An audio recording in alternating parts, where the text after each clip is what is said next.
Hello, everyone. My name is Ed Kang, Executive President for GSU and a member of the ISODC, President for ISODC China, as well as a longtime OD practitioner myself. I'm here with Dr. David Jameson, and I'm going to ask some questions, and we're just going to discuss and celebrate and pay tribute to the life of Dr. Edgar Schein. Thank you, Dr. Jameson, for joining Yep, us. How about you wonderful. share a little bit about your background. Introduce Yep. yourself. I'm currently the president of the NTL Institute for Applied Behavioral Science, have been a professor of OD programs in the U.S., and spent about 40 years of my life in full-time practice of consulting to clients. So that's kind of my background, and I've been in the same field. I haven't switched fields. I've been doing the same thing for a very long time, and speaking about Ed Schein is a pleasure. Is a pleasure. I'm happy to be here doing that. And how did you get introduced to Dr. Edgar Schein and his work?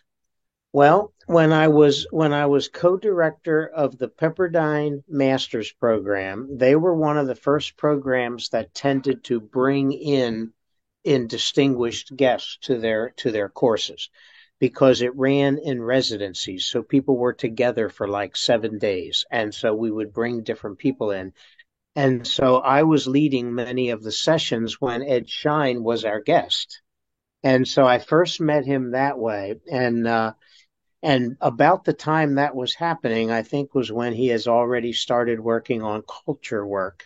Um, but his previous background before that was actually quite impressive as well, because being a social psychologist, he immediately took a lot of OD principles and brought them very centrally into groups. And a lot of his consulting work was with CEOs and leaders and their teams. And I thought he did a fantastic job of clarifying how we improve the working processes of groups and teams. Mm. And he wrote the process consultation book, which was part of that, and all of his consulting work was pretty much the same kind of work. And so he would share that with our students when he used to come to those programs.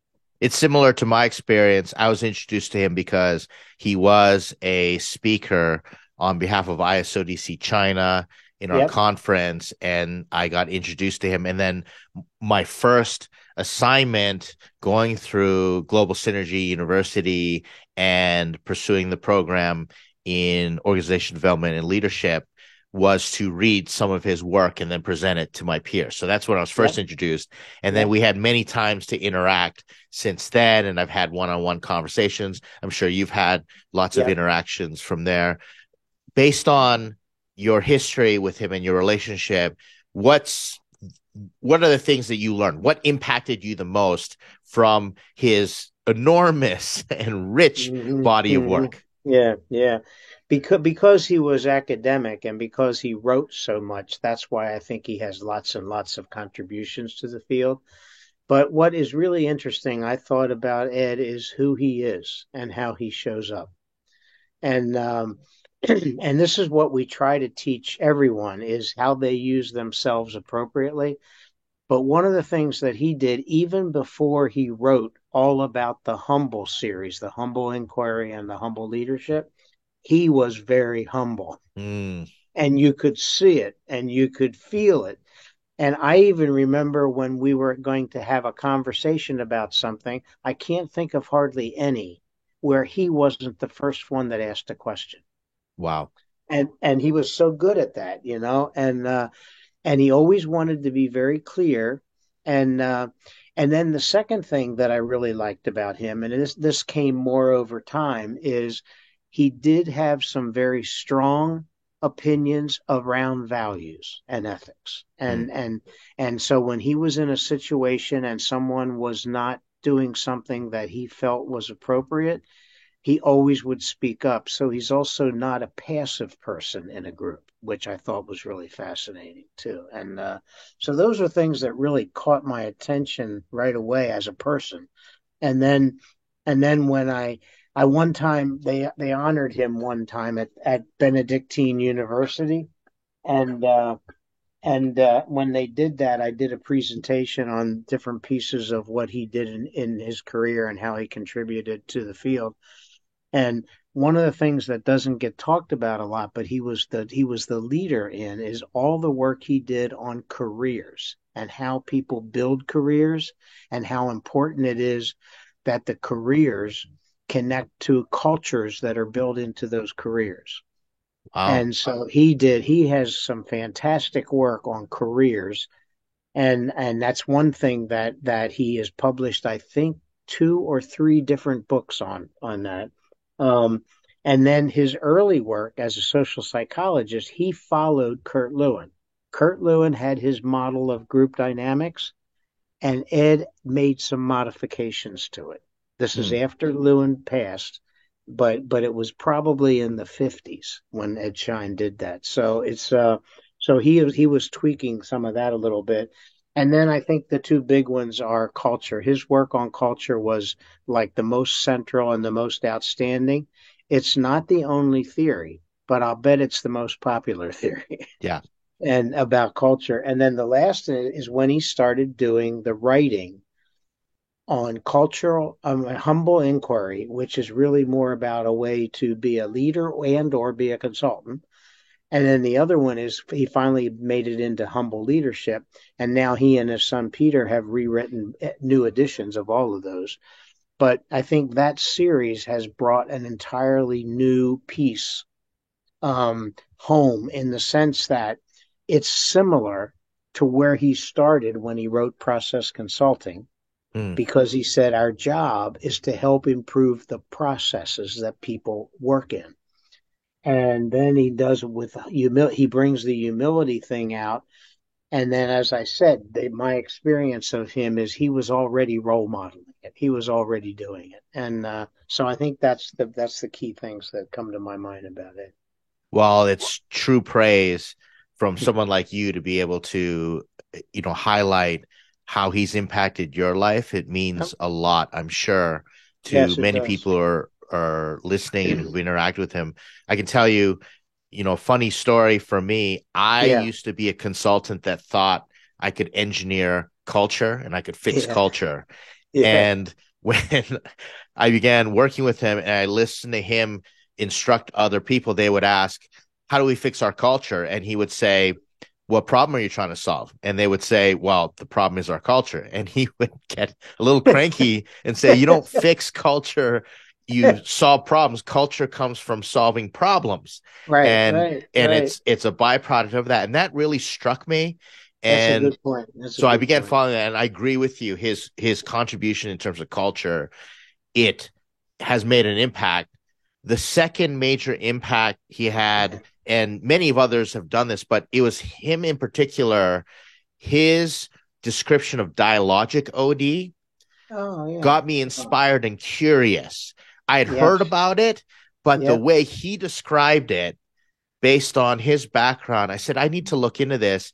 And so I attribute my journey into dialogic OD, which is one of Yeah. my absolute favorites with Good. culture, Good. to Dr. Edgar Schein. Good. And Good. it's Yeah. I've just enjoyed so much my interactions with him, and I feel very privileged to have had a relationship with him that way. Well, one of the things, and I think he put this in the foreword to the Marshak and Bush book. I think it was in the foreword of it, and it's sort of like, well, even though they were distinguishing something that was OD but having a different philosophy behind it. That's kind of what they were distinguishing. And I think he was saying we've always been doing that too. We've Mm-hmm. always had dialogic work. And I think that's where he said, okay, this is not something I don't understand. It's that I understand the difference between dialogic and diagnostic.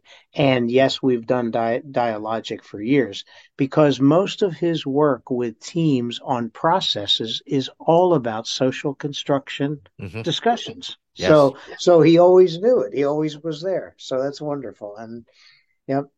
Yeah, and he presented a picture, and it really captured my attention about being on a beach and the wind and the waves and everything. And I'll include that for our students to Good, look at good. in this. My last question, we can wrap this up, is how would you recommend students continue to explore Dr. Edgar Schein's work, and how would you want to see him celebrated moving into the future? Yes, yes. Well, on the celebration side, I would like us not to lose all that he's contributed.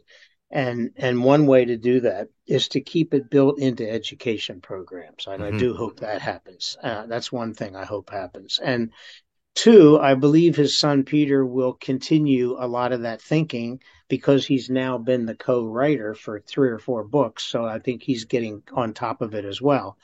And he has a different perspective, which is a good perspective that he has. So he'll add more. So he'll add more things. He'll add more things to it as well. But what I think is, I hope that he will also carry that legacy forward. And what I would hope for new students and new people is, I said, definitely read his work. I mean, I think he's a great writer. His books aren't hard to understand.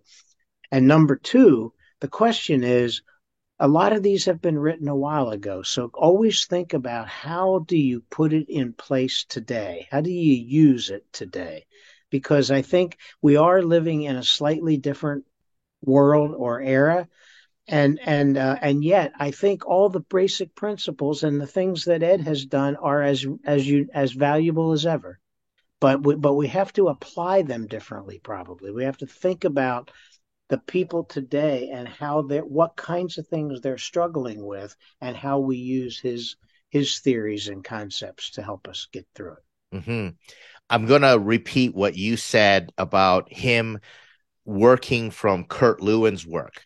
And I Yeah, remember this about him. He would yeah, always remind us to go back to Kurt Lewin's work. So he yeah, had no problems saying, go to the foundations of the theory.